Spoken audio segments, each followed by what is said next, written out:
2년 전에 한국 최고의 사람들에게 세계 최고의 과학적 업적이 뭐냐 그렇게 물었을 때 일반인들과 전문가들이 좀 달리 대답을 했습니다.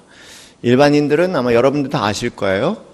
누구를 들었냐면은 제 1순위로 누구겠습니까?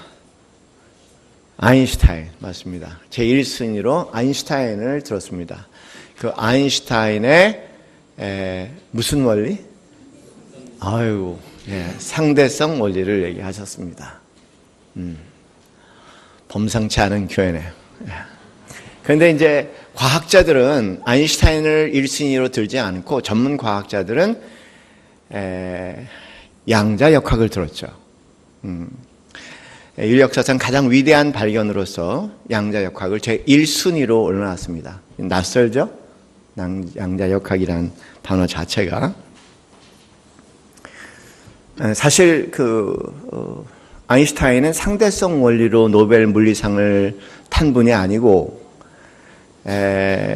소위 이제 이 신기한 이 빛이 않습니까? 이 빛을 비치는데 여러분 안 보이실 거 같은데 이 빛이 알갱이라는 거예요. 작은 알갱이라는 겁니다. 그러니까 에너지 덩어리 알갱이 입자라는 거예요. 그래서 그분의 표현은 광양자라는 표현을 썼죠. 그걸로 인해서 그분이 이제 노벨 물리상을 받았습니다.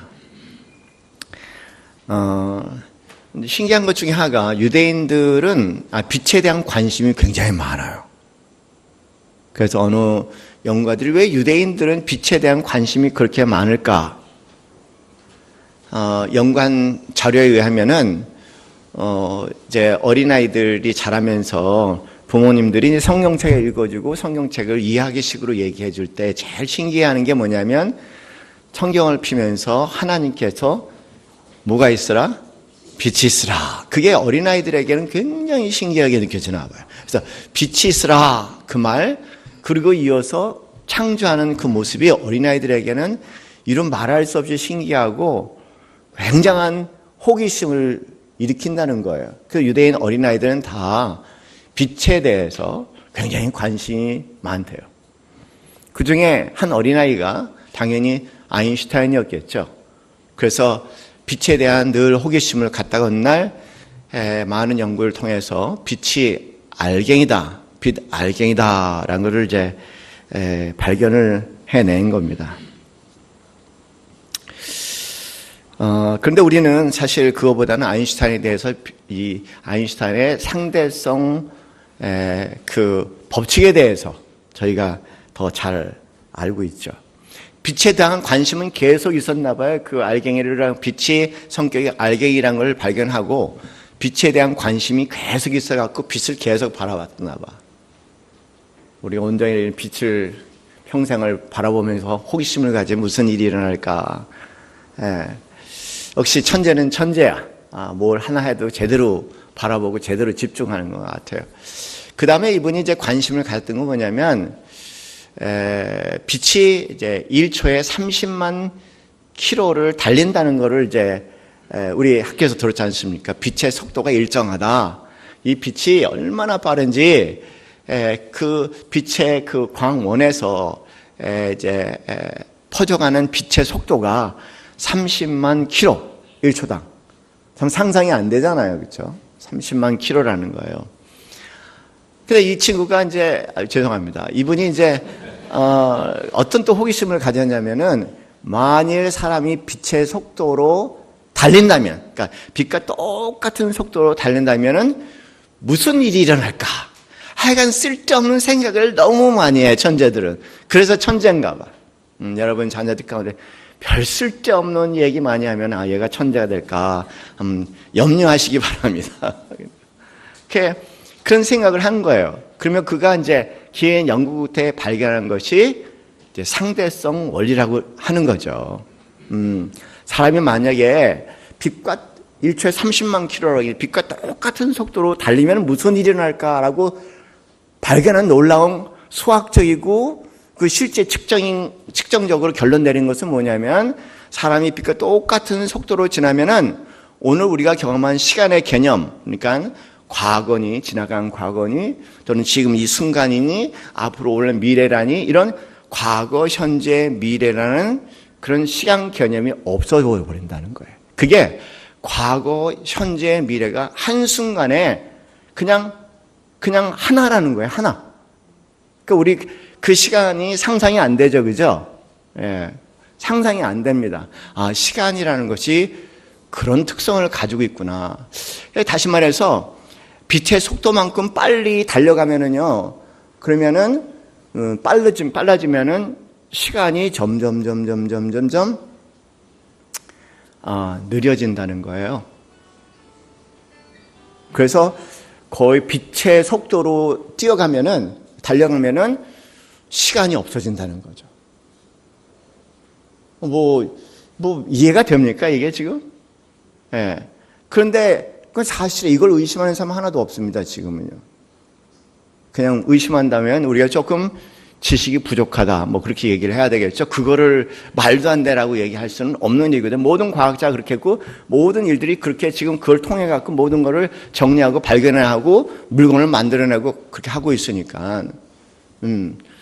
그래서 여러분 혹성 탈출이라는 영화 보신 분 아시지만은 이제 우주선을 타고 빠른 속도로 나갔다가 어느 날 돌아왔어. 그랬더니 지구에 사는 사람들은 이 속도에 있었던 사람들은 이미 다 늙어 죽었는데 아직 자기는 이제 젊은 나이로 그냥 돌아와서 일들이 벌어지는 거, SF 영화 같은 거 많이 봤는데 영화 아니라 실제로 그렇게 가능하면 그런 일이 벌어지는 거죠. 이거 너무 어렵죠, 그죠? 그러면 좀 느낄 수 있도록 말씀드릴게요. 서울에서 부산까지가 있어요. 거리는 똑같잖아요, 그죠? 거리는 똑같아. 예. 서울에서 부산까지 다르습니까? 똑같잖아요. 그런데 여러분이 걸어간다고 할 때 며칠이나 걸릴까? 안 찾아봤어요. 한번 관심 있는 나중에 찾아보시기 바랍니다. 며칠이나 걸리는지 모르겠어. 그런데 여러분이 만약에 서울에서 부산까지 정상 속도로 운전을 해서 가면 몇 시간이나 걸립니까? 몇 시간이요? 보통 한 5시간은 걸릴 것 같아. 분명히 4시간보다는 더 걸릴 것 같아. 5시간 정도 걸리는 거예요. 희한하다. 똑같은 거리인데 어느 사람에게는 그 거리가 며칠이 될 수 있겠고 어느 사람에게는 그 거리가 5시간이 된다는 거예요. 근데 만약에 여러분이 KTX를 타고 가면 몇 시간이 될까? 얼마? 2시간?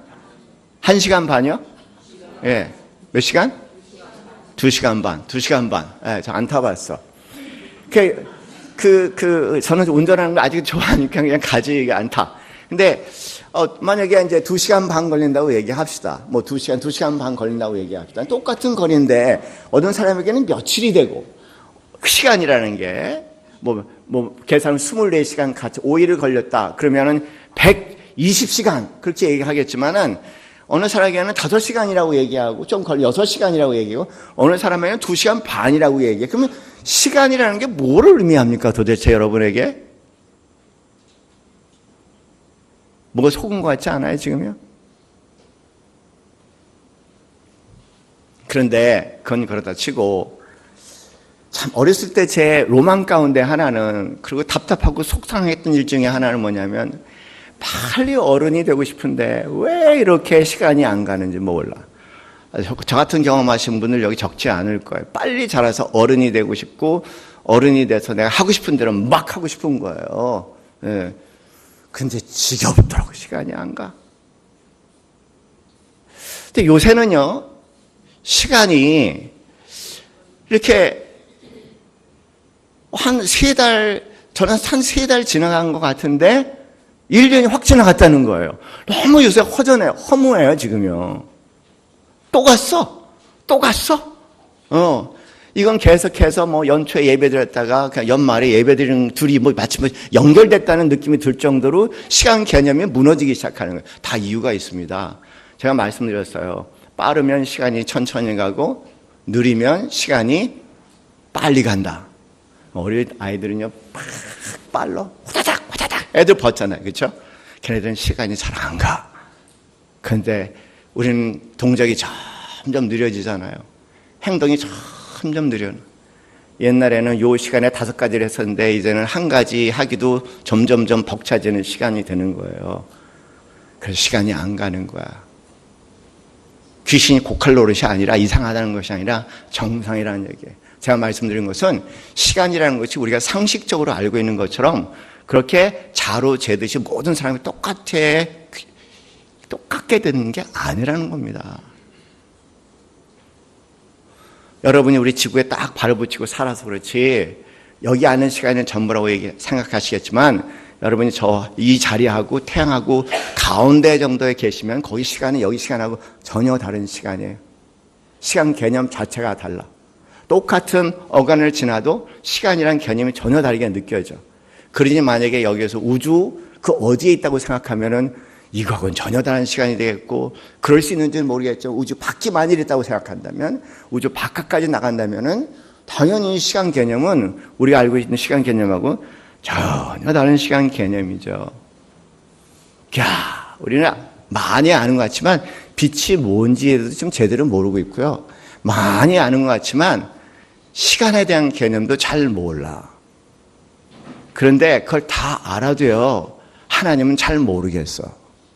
그래서 아인슈타인은 그런 광양자설로 노벨상을 받고 상대성 원리로 우주의 그 모든 비밀들을 풀어내고 있는 아인슈타인이 이런 얘기를 합니다.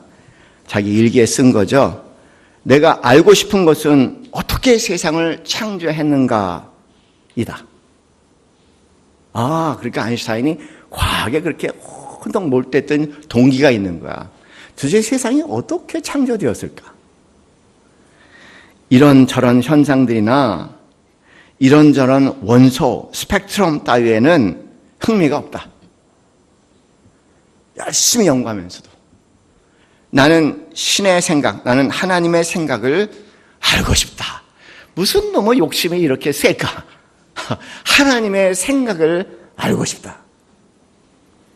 나머지 과학적 현상들은 하나님의 생각의 세부한 일부에 불과할 뿐이다.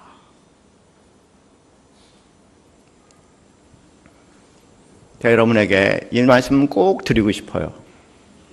제 나름대로 오랜 시간 과학을 공부한 사람으로서 그 과학보다 더 어려운 것이 영적인 세계라는 거예요.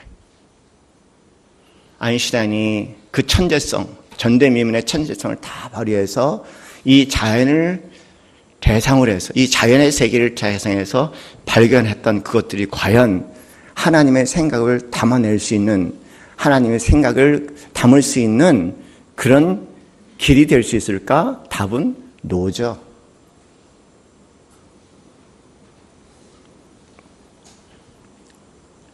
왜냐하면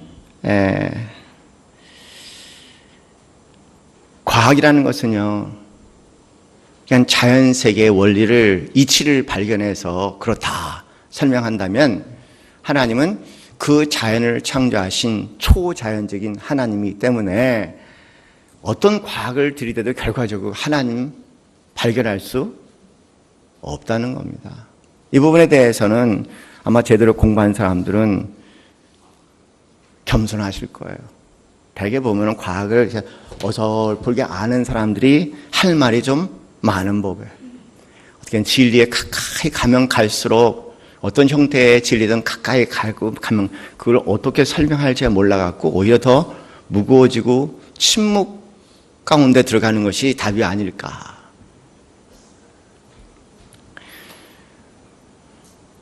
세상의 최고의 과학이라고 얘기하는 과학의 이 창조에 세상이 어떻게 태동하고 만들어는가에 대한 이론으로 현재까지 모든 과학을 통해서 발견한 것이 뭐냐면 저희 빅뱅 이론이라는 겁니다. 빅뱅 시어리라는 것이 있는데, 빅뱅은 뭐냐면 과학자가 붙이기에는 당황스러운 이름입니다. 어느 날 갑자기 누가 어떻게 무슨 일이 벌어지는지 모르겠지만 갑자기 우주에 대폭발이 일어나고 그 대폭발의 결과 우주가 형성이 됐다는 거, 오늘 같은 여러 가지 물체들이 만들어졌다는 겁니다. 많은 이론들을 보고 많은 수학 정리를 보고 그다음 많은 관찰을 보면은 그 외에 더 이상 좋은 설명서는 없다는 겁니다. 근데 제목 자체가 당황스럽지 않으니까 무슨 언제 누가 무엇을 어떻게 했는지 모르겠지만 뻥 터져갖고 뭐가 됐다, 무슨 뻥튀기 터기 같은 이상한 내용은 엄청나게 과학적인데 이름은 굉장히 비과학적인 이름이 붙어져 있어요. 근데 더 흥미로운 것은 뭐냐면 과학자들이 한 얘기가 뭐냐면 시간에 대한 개념입니다. 과학자들이 얘기한 시간의 개념은 그런 빅뱅 이전의 시간을 알 수가 없다는 거예요. 우리가 기껏 알 수 있는 것은 그런 빅뱅 우주가 창조된 이후에 이런 물체적인 것이 형성된 이후에 시간만 알 수 있는 것이지 그 전의 시간을 알 수 없다는 겁니다. 그래서 이렇게 얘기할 수 있겠죠. 창조 전의 시간과 창조 후의 시간은 전혀 다른 데다. 창조 후의 시간은 우리가 이해할 수 있는 언어로 얘기한다면 우리가 익숙한 이 세상의 시간이고, 창조 이전의 시간은 말 그대로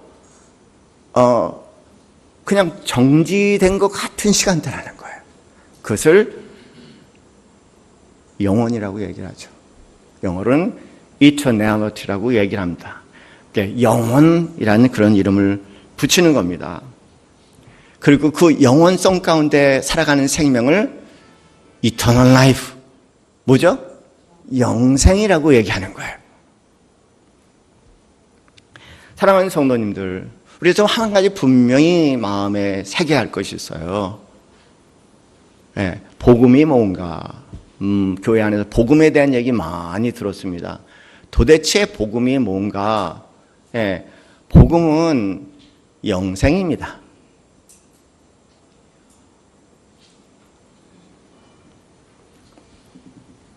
요한복음 3장 16절 말씀에 그렇게 기록됐습니다. 우리 이미 암송하는 말씀이야. 하나님이 세상을 이처럼 사랑하사 독생자를 주셨으니 이는 저를 믿는 자마다 멸망치 않고 영생을 얻게 하려 하심이라. 참 이 표현이 하나님이 세상을 이처럼 사랑하사, 인간에게 가장 고통스러운 것이요 소멸이에요. 소멸. 그냥 없어지는 거예요. 조금 더 느낄 수 있는 말로 얘기하면 죽음이야. 죽음은 모든 것을 그냥 제로로 만들어.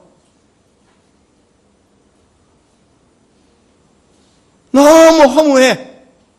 그래서 안 느끼고 살려고 해요. 그 느끼고 어떻게 살겠습니까? 그러나 곰곰이 생각하면 다 내려놓아야 되는 것이고, 다 헤어져야 되는 것이고, 다 작별을 하는 거고, 내가 왜 이렇게 살아왔나라고 그렇게 후회할 수 있는 순간이 언젠가는 반드시 온다는 겁니다. 그래서 그걸 느끼지 않기 위해, 죽음을 느끼지 않기 위해서 우리는 뭔가를 계속 생각을 해갖고 계속 움직여야 돼. 계속 움직여야 돼. 결과적으로 그렇게 움직이고 그렇게 움직여도 나중에는 빵이 될 텐데. 그러나 빵은 느끼고 싶지 않아. 그냥 차라리 분주함에 빠져서 이 허무, 이 두려움, 미지의 세계로, 모르는 세계에 들어간 두려움을 그냥 묻어버리고 싶지, 그거를 느끼고 싶어하는 정직한 사람은 별로 없다는 거예요. 하나님께서 우리에게 주시는 최고의 선물이 뭘까? 우리를 아시는 하나님께서 우리에게 주시는 최고의 선물이 뭘까? 하나님이 세상을 이처럼, 이 인간들의 모습을 잘 아시는 하나님께서 이처럼 사랑하사 독생자를 주셨으니 이는 저를 믿는 자마다 멸망치 않고 뭘 주시겠다고요? 영생. 그래서 복음은 기쁜 소식이요, 복음의 영생은 기쁜 소식이야. 인류 최고의 기쁜 소식이요, 인류 최고의 하나님의 선물은 다른 것이 아니라 영생이라는 단 한 가지의 비밀입니다. 예수님께서 요한복음 15장 24절 말씀에 그렇게 얘기하세요. 내가 진실로 내가 진실로 예.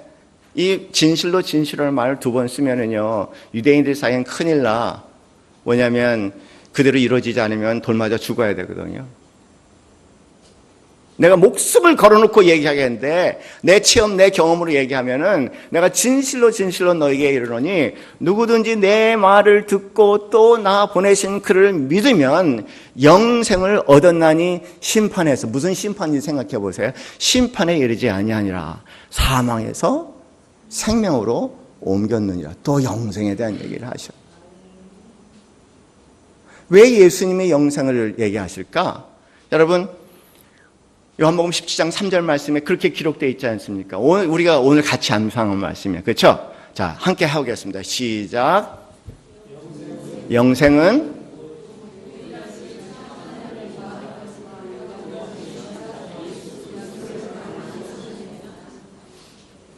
요한복음 17장 3절 말씀. 영생은 곧 유일하신 참 하나님과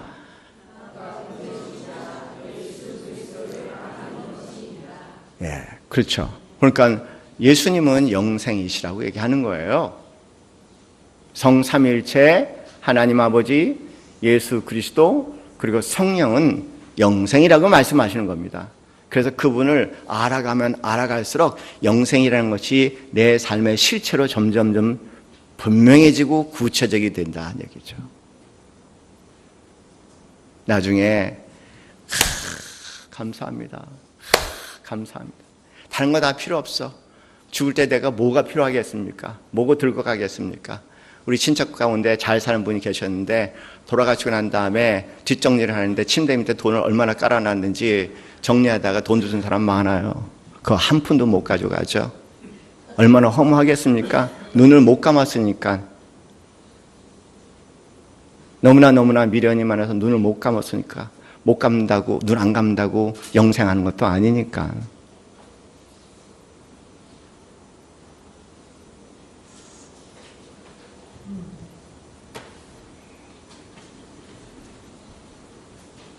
오늘 본문에 그렇게 등장합니다. 예수님께서 많은 신기한 일을 행하셨어요.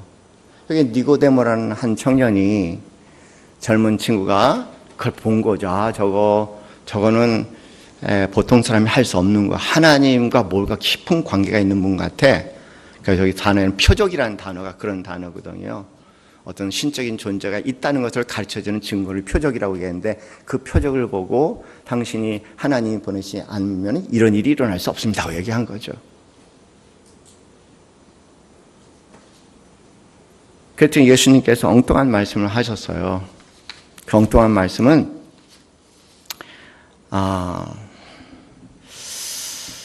예수께서 대답하여 이르시되 진실로 내게 이르는 사람이 거듭나지 아니하면 하나님의 나라를 볼 수 없느니라. 하나님의 나라는 당연히 영생이죠. 그 영생을 체험하고 경험하고 하나님 나라를 볼 수 없다. 그렇게 얘기하십니다. 전혀 동문서답입니다. 그런 질문 안 했는데 그런 대답을 하셨어요. 더 호기심이 일어났죠. 어떻게 사람이 다시 태어날 수 있습니까? 엄마 뱃속에 어떻게 들어갑니까? 그랬더니 예수님은 많이 질문을 할수록 더 힘든 대답을 하시는 분이세요.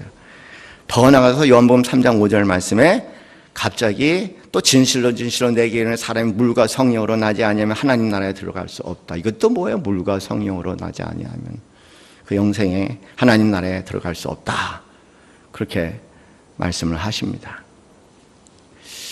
이게 무슨 말인지 몰라서 니고데모가 어찌 그러한 일이 있을 수 있나이까? 라고 또 물었습니다. 그랬더니 예수님께서 또 엉뚱한 대답을 하셨어요. 이번 대답은 신기한 대답입니다. 이렇게 요한복음 3장 11절에 이런 말씀을 하시지 않습니까? 뭐냐면 야, 너는 아직도 선생이라고 얘기하면서 사람들에게 하나님 나라를 가르치면서 하나님 나라가 뭔지도 모르는구나. 순 이론쟁이라는 거예요. 하기야 영생의 맛을 보지 못했으니까 그런 것이 있다라고 관념적으로 이론적으로 얘기하고 설득시키려고 애를 쓰겠죠. 근데 예수님의 말씀은 뭐냐면 이 사건에 대해서 뭐냐면 이렇게 말씀하십니다. 진실로 내게 이르노니 우리는 아는 것을 말하고 본 것을 증거하느니라. 예수님은 격이 다르시죠. 뭐냐면 내가 누구에 들은 얘기를 한 것이 아니라 내가 직접 본 거. 예수님의 특이한 언어 표현입니다. 본 거가 아는 거고 아는 것이 본 거야. 우리하고 본 거 아는 게 따로따로 돌아다니는 그런 세계관이 아니라 본 것이 아는 것이고 아는 것이 본 거야. 백문의 불여 일견이라는 이런 인식 구조를 가지고 사시는 분이에요. 그래서 뭐라고 얘기했냐면 설명도 아니고 그냥 나는 내가 본 것을 아는 것을 말한다. 그 얘기는 뭐냐면 증언이라고 얘기하죠. 말 그대로 증언이지 않습니까? 누가 봤다고 얘기한 것을 전한 것이 아니고 그럴 것이라고 추측해서 얘기하는 것도 아니고 그냥 본 것, 아는 것을, 본 것을 증언한다. 이렇게 당당하게 이야기를 하십니다. 그러면서 12절 말씀에 이어서 이렇게 얘기하십니다. 13절 말씀에 함께 읽어볼까요? 시작. 하늘에서 내려온 자, 곧 인자 외에는 하늘에 올라갈 자가 없느니라. 뭔가 이 말씀을 듣는 순간 뭔가 연상되지 않으세요? 뭐가 연상이 되세요? 나한테 일주일 전에 얘기를 물어보지 마십시오. 그런 질문하지 마시고, 지난주에 제가 여러분에 설명드린 게 야곱의 사닥들이 그 위에 천사가 오르락 내리락 하는 그 광경이 바로 여기 다시 박힌 거예요. 예수님께서 뭘 말씀하시냐면 영생이신 하나님과 교제할 수 있는 유일인 길은 당신이라고 얘기하는 것을 여기서 또 이렇게 표현하고 계십니다. 여러분, 또 하나 그 다음에 이어지는 또 신기한 사건 중에 요한복음 3장 14절 말씀에 모세가 광야에서 뱀을 든 것 같이 인자도 들려야 하느니라. 이 사건은 출애굽기에 나오는 말 그대로 많은 사람들이 뱀에 물려 죽게 되었을 때 그 노뱀을 올렸을 때 그걸 본 자는 살았다, 그 얘기죠. 죽지 않고 살았다는 겁니다. 이 사건들이 계속 등장해요. 여러분, 성경이 어려운 것은 성경은 성경으로 해석해야 되기 때문에 어렵습니다. 성경은 성경 전체를 알고 있어야 돼. 낱낱의 사건이 아니라 구약의 사건이든 시간의 사건이든 한결 끝에 한 방향을 향해서 나가고 있는데 그 방향은 예수 그리스도, 그 방향은 예수 그리스도를 통해서 하나님, 그 방향은 영생이신 성삼일체를 맛을 보는 삶이에요. 여러분, 여러 가지 표적들이 있어요. 신기한 일들이 일어났습니다. 많은 사람들은 그 신기한 일들을 사모하는 것 같아. 그 신기한 일에 끝나는 것 같아. 근데 신기한 것은 그 신기한 게 중요한 것이 아니라 그 신기한 뒤에 계신 하나님, 그 하나님 뒤에 영생의 맛을 보게 하기 위해서 있는 일이지, 그 신기한 일은 그런 면에서 아무것도 아니라는 겁니다.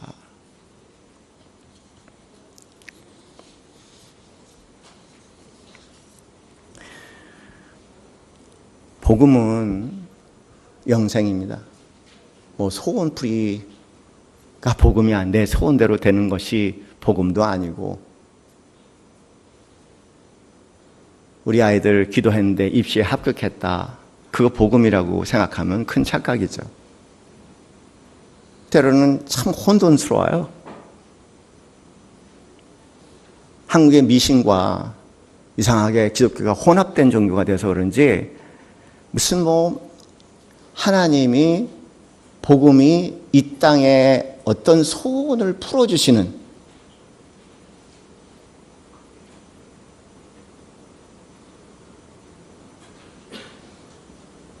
나무 밑에 물잔 올려놓고 비나이다 비나이다 그래서 하늘의 소원이 뚝 떨어지는,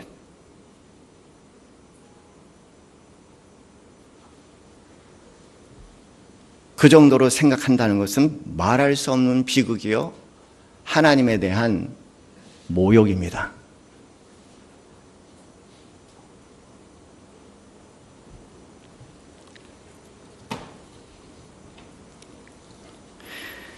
예수님을 만난다는 것은 영생을 만나는 것이요, 예수님의 실체 안에서 살아간다는 것은 영생의 오늘도 실체 안에 살아가는 것이요, 예수 안에 산다는 것은 영생 안에 오늘을 사는 것이요, 그것이 오늘을 살면서도 오늘에서 자유할 수 있는 신비로운 비밀이요, 끊임없는 유혹과 실적거리에서 참 자유할 수 있는 모든 세상을 이기는 능력에 대한 얘기가 바로 복음이라는 거예요. 예수님께서 요한복음 8장 32절 말씀에 그렇게 말씀하십니다. 복음이 진실로 진리가 너희를 자유케 하리라. 그 진리를 대체하셨어요. 36절에서는 진리란 말을 대체해서 아들이 너희를 자유케 하면 자유하리라. 그 진리는 아들 예수 그리스도 영생이죠. 영생에 있으면 너희가 세상의 속박과 세상의 유혹과 그리고 세상의 폭력으로부터 자유할 수 있다고 말씀하시는 겁니다. 그게 예수 믿는 거야. 예수 믿는 게, 어느 분들은 요한복음 빌립보서 4장 13절 말씀에 내게 능력 주시는 자에서 내가 모든 것을 할 수 있는, 이걸 되게 좋아하시는 분들 많아. 순복음 계열의 교회를 가보면 우리 때 제일 많이 불렀던 찬송이 뭐였냐면 내게 능력 주신 하나님, 할 수 있다. 내 마음대로 다 할 수 있다고 착각하시는 것 같아요. 예수님. 내 소원풀이를 다 해주신다고 생각하시는 것 같아. 그러나 본문을 왜곡해도 제가 항상 성경은 성경으로 해석해야 된다고요. 네. 성경에 그런 거 없어요.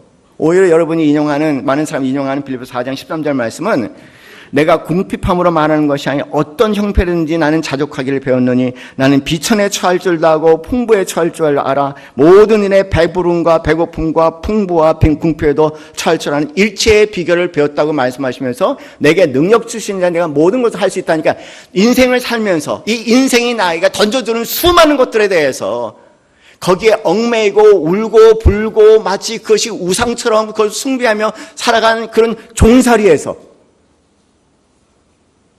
영생 안에 들어가서 영생에서 그 모든 것을 바라보고 조명할 수 있기 때문에 그런 삶에서 자유할 수 있어서 어떤 상황 가운데서 자족하기를 배웠다는 그 비밀의 삶을 얘기하는 것이지 내가 원하는 대로 소망하는 대로 모든 것이 내가 전능자가 되는 것이 마치 그리스도인같이 생각한다는 것처럼 하나님께 모욕적인 이유는 없습니다.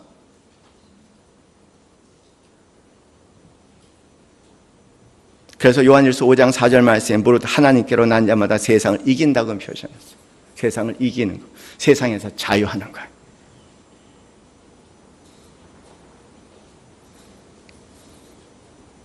아마 이 비밀을 온전히 담고 사는 사람은 참 큰 기쁨을 누리며 사는 사람이 아닐까 하는 생각이 들어요. 상상만 해도 황홀해. 예수님께서 이 땅에 오셔서 당신의 사명서를 누가복음 4장 18절 19절에 말씀하셨거든요. 사실 이사야서 61장 말씀을 인용한 말씀인데 이렇게 말씀하십니다. 성령이 내게 임했대. 주의 성령이 내게 임하였으니 이는 가난한 자에게 떡을 그렇게 얘기하는 거 없어요. 가난한 자에게 뭐를요? 복음을 전하게 하려 하심이라 그랬어요. 내게 기름을 부으시고 나를 보내사 포로된 자에게 자유를 눈먼 자에게 다시 보게 함을 전파하며 눌린 자를 자유롭게 하고 왜 자유라는 단어가 이렇게 많이 등장할까? 눈먼 자를 자유롭게 하고 주의 은혜의 해를 전파하게 하려 하심이라 이렇게 말씀하세요. 제가 때로는 굉장히 안타까운 것 중에 하나가 소위 복음주의 캠프에 있다고 얘기하면서 마치 이 말씀을 NGO에 참여하는 것처럼 착각한다는 거예요. 그런데 저 어렸을 때 배고픈 적 많고 하루에 2끼 먹은 적도 있거든요. 그리고 지금은 이제 다이어트 중이에요. 이제 18대 6을 지키죠. 16시간을 안 먹고 그다음에 8시간은 2끼를 맛있게 먹는 거야. 덕분에 72kg에서 62kg 잘 유지를 하고 있죠. 너무 좋아. 병원에서는 10년, 나이에 비해서 10년이 젊어졌대요. 그러니까 제 신체 나이는 지금 55래요. 그것도 좀 아쉬워 보이죠? 50도 안 돼 보이는데 혹시 그런 분들 많으실 것 같아요.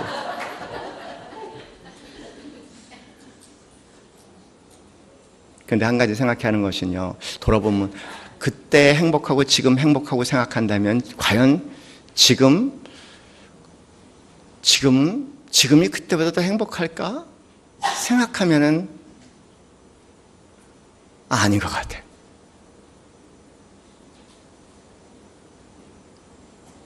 집 문제 해결해 준다고, 빵 문제 해결해 준다고, 도둑놈, 사기꾼 감옥에서 빼내준다고 행복할까? 문제가 해결될까? 제가 말씀드려요. 이 세상에 그런 세상은 한 번도 없었어요. 하나 분명한 것은 뭐냐면 그 안에 복음이 들어가고 그 안에 영생이 분명하다면 이 땅의 감옥에서의 구속도 자유할 수 있고 여기 눈먼 자가 다시 보게 된다는 얘기는 보이지 않는 것들이 보게 돼서 신비한 세계 가운데 오늘의 상황에 아무런 변화가 없어도 그 세계 가운데 나는 새로운 노래를 부를 수 있는 비밀이 있고 눌린 자 정말 눌렸죠. 위아래 다 눌렸죠. 과거에 눌렸죠. 정치에 눌렸죠. 경제에 눌렸죠. 정말 많이 눌린 거예요. 그 눌린 자에게 자유를 뭐가 그 누린 자에게 자유를 줄 수 있습니까? 영생이라는 비밀 하나밖에 없어요.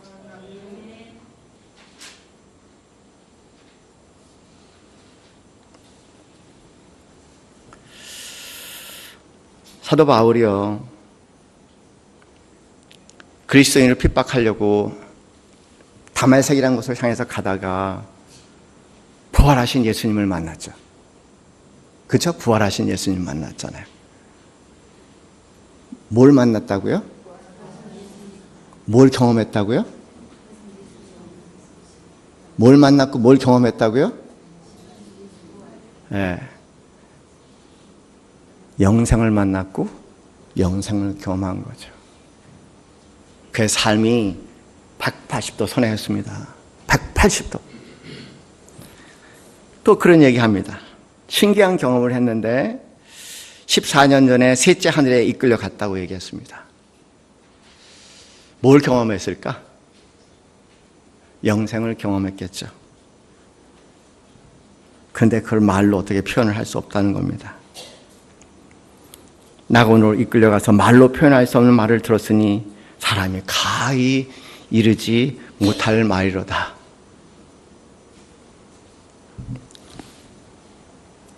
파스칼이라는 과학자가 있어요.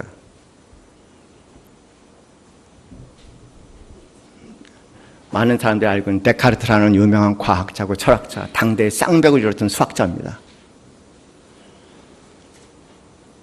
어느 날 하늘문이 열리고 하늘의 세계를 경험한 거예요.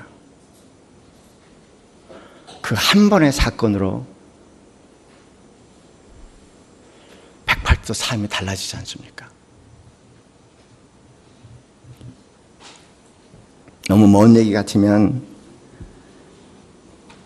개인적인 얘기를 말씀드릴게요.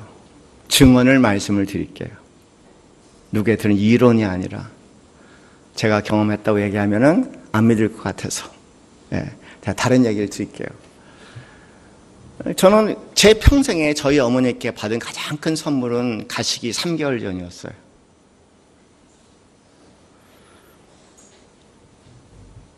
가시기 3개월 전에 너무 희한 경험 중에 하나가, 병원에 누워 계신데 저하고 이렇게 막 얘기를 나누고 있었어요. 왔다 갔다 무슨 얘기를 나누고 있었어요. 어머니 이제 우리가 이제 곧 여기 건물을 구입을 하고, 그리고 여기 인테리어 하고 뭐 하면은 아마 제 생각에는 이제 한 3개월 안에는 입당 예배를 드릴 수 있을 것 같습니다. 그런 말씀을 드렸죠. 막 얘기하는데 갑자기 얘기 중에 눈이 딴 데로 가시더니, 문 쪽으로 가시더니 양이야, 너 왔구나 그러시는 거예요. 양이는 오래전에 먼저 간 제 막내 동생입니다.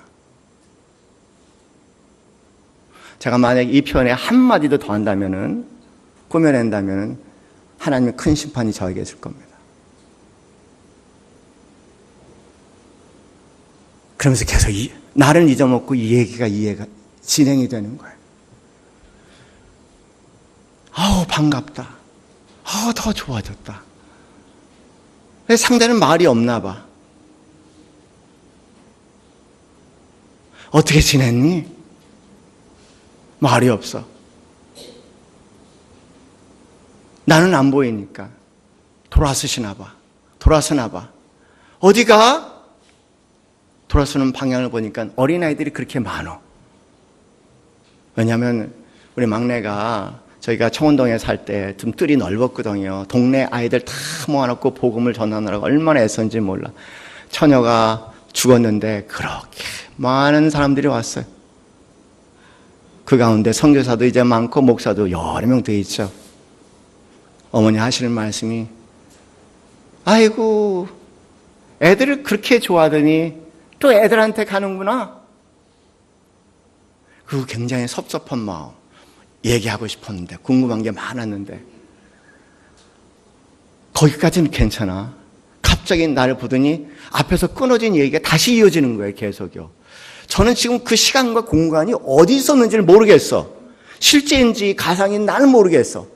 바울 사도가 그런 표현을 했습니다. 내가 환상 가운데 있었는지 실제 몸 안에 있었는지 몸 바깥에 있는지 모르겠다는 표현도 저는 100% 그 순간을 생각하면 이해가 돼요. 아, 그런 경험이셨구나. 나도 알아. 근데요, 제 마음이 위기감이 오는 거예요. 되게 어디서 주워 듣기로는 그런 걸 보기 시작하면 갈 날이 별로 안 남았다며. 그런 얘기 들어보셨죠? 저도 그 정도 상식은 있으니 갑자기 그런 이제 불안감이 드는 거예요. 그래서 안 되겠다 생각하고 제가 탁 걸어갖고 어머니 배에 양손을 탁 올려놓고 기도를 하기 시작한 거죠. 막 열심히 좀 더 살게 해달라고. 뭐 욕심인지 모르겠지만 우리 교회 다 완성되고 보고 여기 한번 예배는 보고 그래. 하나님, 우리 교회를 그렇게 기도를 했는데 예배는 한번 보고 그러고 난 다음에 데려가셔도 되지 않습니까? 막 기도하는데 갑자기 제 손이 불이 붙기 시작하는 거예요. 막 뜨거워. 저희 어머니가 갑자기 아이고 너무 뜨겁다. 너무 뜨겁다. 이러다 나 배 탄다. 얘기하시는 거예요. 그만해라. 막 호소를 하시는 거야. 그래서 제 손을 들었어요. 그래서 그 순간 제가 뭐냐면 여기서 불이 났는지 배에서 불이 났는지는 아직도 그게 구별이 안 돼. 그래서 제 느낌에 어머님 주신 선물인 것 같아. 신기한 세계, 그 세계를 경험하는 그 순간 그 몸이 달라지면서 그 몸이 나에게 하나님의 또 다른 실제 세계를 소개해 주신 것이 아닌가. 아직도 그게 안 돼요. 신기한 일은 그 이후에 내가 어느 분에게 손을 대고 배에 손을 대고 한 30분만 기우면 쩔쩔쩔 끓어. 그러니 목사로서 부모에게 그보다 좋은 선물이 어디 있습니까?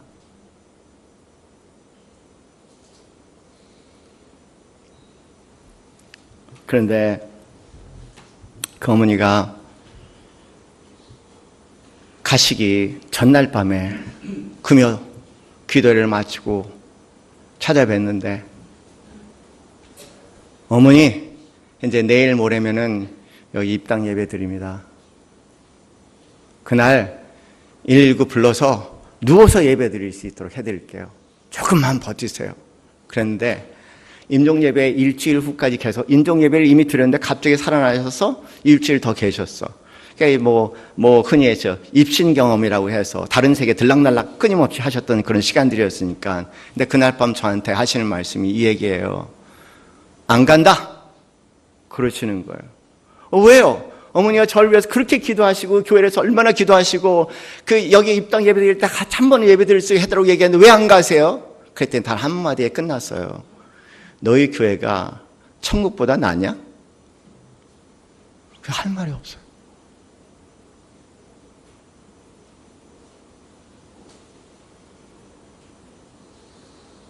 영생의 맛을 보니 그렇게 빌던 기도의 제목도 그것만 못하나 봐. 그 응답만 못하나 봐. 이 땅에 살면 모든 불행과 비극은 어디 있습니까? 예수님의 맛을 못 봐서 그래. 영생의 맛을 못 봐서 그래. 그래서 이 땅에 일어난 일, 가정 안에서 일어난 일, 세상 살다가 일어난 일, 그것이 마치 전부인 것처럼 그 시간과 공간대에 묶여서 종같이 살아가는 것. 그 인간에 묶여서 용서 할 수 없는 그 인간에 묶여서 살아가는 것. 그때 그런 일이 일어났으면 좋았을 거라는 후회 가운데 그 사건에 묶여서 살아가고. 예수 믿는 최고의 복이 뭘까? 이 땅에 살면서 오늘 영생을 누려서 이 땅에 발을 붙이고 살면서도 이 땅에 일어나는 것에 대해서 자유할 수 있고, 그렇다고 방종한 삶이 아니라 이 땅의 격에 맞게끔, 가치에 맞게끔 제 자리에서 그것을 놓고 살아가는 삶입니다. 만에 하나라도 제가 분명히 말씀을 드렸어요. 제발 부탁입니다. 내가 하나님 앞에 갔을 때, 야, 왜 걔는 여기 안 왔냐? 그렇게 날 비참하게 만들지 마세요. 난 분명히 전했습니다. 난 확실하게 얘기할 거야. 전했어요! 그리고 그렇게 얘기할 거예요. 근데 왜 못 깨닫게 하시는 건 그건 당신 책임입니다. 깨닫게 하시는 것은 뭔지 아세요? 성령님이세요. 겸손하세요. 내가 아는 세계가 전부가 아니라는 것 아세요? 겸손하고 겸손하고 겸손하고 겸손해도 겸손은 부족함이 없습니다. 요만한 나의 지식을 가지고 그런 세계는 없다고 얘기하는 교만은 하나님께서도 용납할 수 없는 교만입니다. 잘 모르겠습니다. 인도하신 대로 보여주시는 대로 한 걸음 한 걸음 나아가겠습니다. 도와달라고 기도하세요. 장님된 자들이 예수님 오시는 걸 바라보고 외쳤잖아요.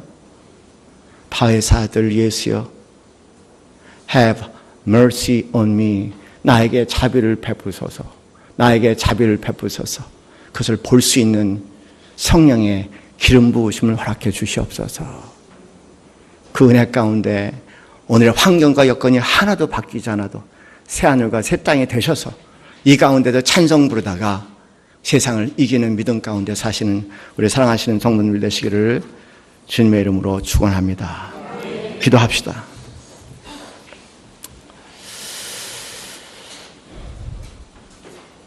여러분 들었습니다. 하나님 제가 간증한 내용 가운데 단 하나도 위장되고 거짓된 것이 있었다면 하나님 저를 벌하셔도 마땅합니다. 그러나 확신 큰데 분명한 경험을 주셨사오매 정말 양심껏 자유롭게 제가 아는 범위에서 증거할 수 있었습니다.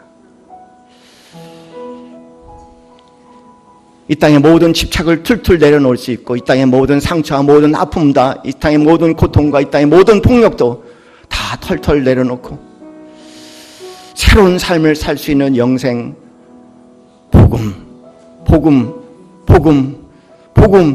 우리 주 예수 그리스도 오직 그것 복음만 사모하게 하여 주시고 그 은혜 영생의 맛 그 영생의 맛에 주님 만나 내 삶의 평강과 기쁨과 감격과 감동과 그리고 오늘의 사는 능력이 되게 하옵소서. 그거 외에는 아무것도 바라지 않고 영생을 사는 동안 내가 마음속에 두었지만 내려놨던 기도 제목까지도 하나님께서 때가 되면 다 이루어지실 것을 믿음으로 오직 영생이신 주님, 신비로운 주님, 그 주님 안에 내 인생에 묻고 수고고 더럽고 추한 것들을 다 내려놓을 수 있으며 새로운 삶을, 멋진 삶을 살 수 있는 삶 될 수 있도록 인도하여 주시옵소서. 할렐루야. 하나님 감사합니다. 하나님 감사합니다. 하나님 감사합니다. 이 시간 잠시 하나님께 기도드리겠습니다. 여러분에게 낯선 표현일지 모르겠지만 우리는 다차원의 세계를 살고 있습니다. 이 땅에 몸을 두고 사지만 그러나 영생이란 또 다른 세계도 들락날락할 수 있습니다. 예수님께서 이 땅에 사시면서 하늘과 땅 위를 들락날락하신 것 같이 다른 차원의 세계지만 하나님께서 다리를 놓아주시면, 예수님께서 다리를 놓으시면 우리 이 땅에 몸을 두고 살면서도 영생의 맛을 가지고 살 수가 있습니다. 내 삶을 돌아볼 때 내가 한 번도 그 예수를 받아본 적이 없다면 이 시간 그 영생이신 예수 그리스도를 믿고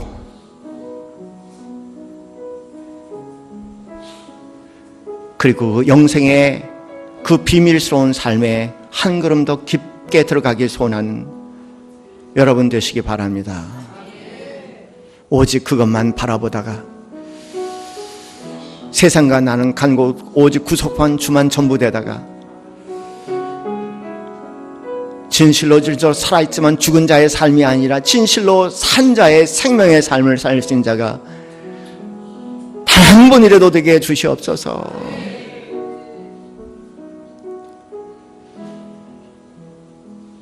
아버지 감사합니다. 감사합니다. 감사합니다. 너무나 감사합니다. 모든 것이 지나가고 헛되고 쫓고 쫓지만 다시 지나가고 헛되고 헛되는 험한 인생 가운데서도 영생의 눈에 보이기에 그 어느 것도 허망하지 아니하고 나름대로 의미가 있고 기쁨이 되게 하여 주시옵소서. 할렐루야. 하나님 감사합니다. 하나님 감사합니다. 이제는 우리 주 예수 그리스도의 그 크신 은혜와 하나님 아버지의 직하신 사랑과 성령의 교통 교감하심이 오늘도 영생의 실체 가운데서 새로운 삶을 새롭게 살아가기 소원하는, 새롭게 비상하기 소원하는 이제는 모든 성도들 머리 위에 지금부터 영원까지 함께 있기를 축원합나이다. 아멘.